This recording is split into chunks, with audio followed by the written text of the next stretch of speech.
On peut y aller. Dans l'affaire Assane Diouf,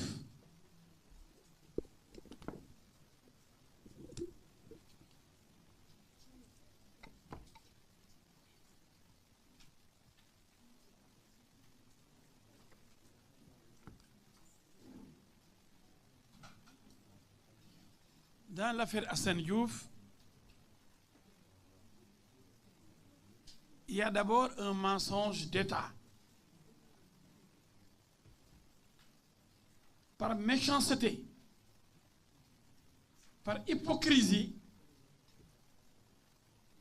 l'État du Sénégal a menti aux Américains pour obtenir le rapatriement de son fils Assane Diouf, un Sénégalais bon teint. Tout a démarré par ce mensonge. Parce qu'on l'avait présenté comme un terroriste. Vous l'avez si bien dit, mon confrère.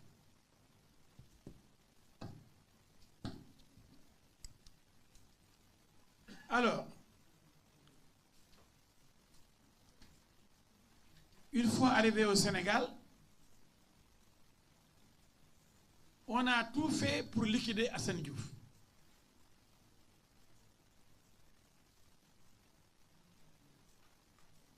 Quand j'ai vu le dossier, quand je l'ai assisté à la police, ensuite devant le juge d'instruction, je n'ai vu jusqu'à présent aucune plainte déposée contre M. Assane Diouf.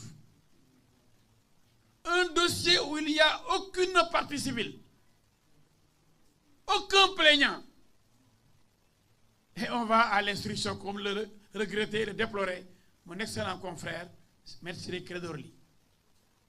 Tout a été clair et Assane a toujours assumé ses responsabilités et ses propos.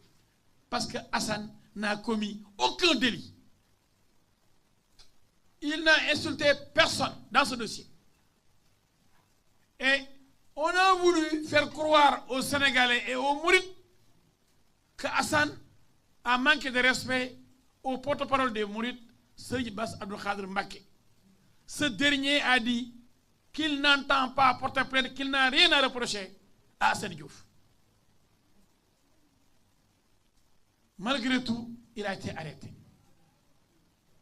On aurait pu le juger et le relaxer purement et simplement. Dans les 3 jours, on va à l'instruction. Pourquoi faire? C'est comme si on avait des choses à rechercher et il n'y a pas de plainte. L'instruction, c'est pour creuser, pour approfondir l'enquête. S'il n'y a pas de plainte, il n'y a pas de plaignant, qu'est-ce qu'on cherche? On creuse pour quoi faire?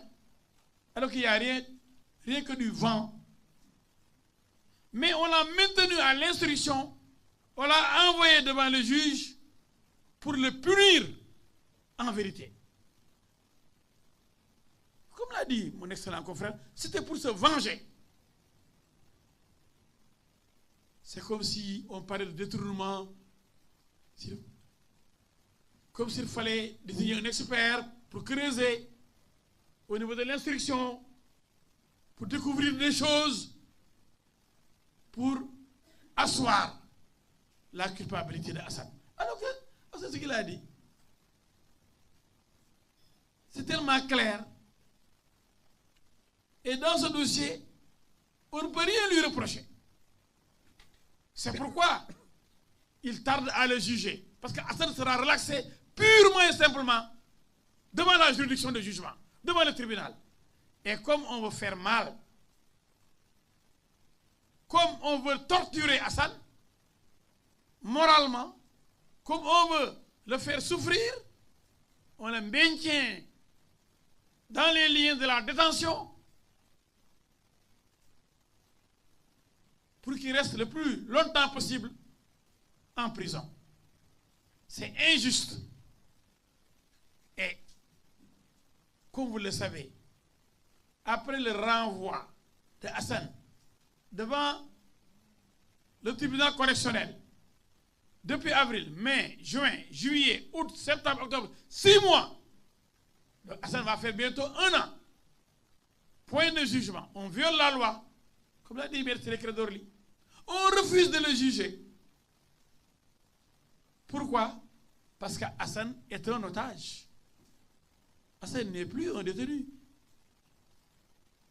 Hassan est l'otage de l'État du Sénégal. Il y a des autorités qui ont été certainement touchées par les propos de Hassan. Il faut sacrifier Hassan pour elles, ces autorités. Il faut le punir pour sa témérité. Mais Hassan n'a rien fait. Personne n'a porté plainte contre Hassan. Je dis, personne dans ce pays n'a porté plainte contre Hassan Diouf dans ce dossier qui lui vaut la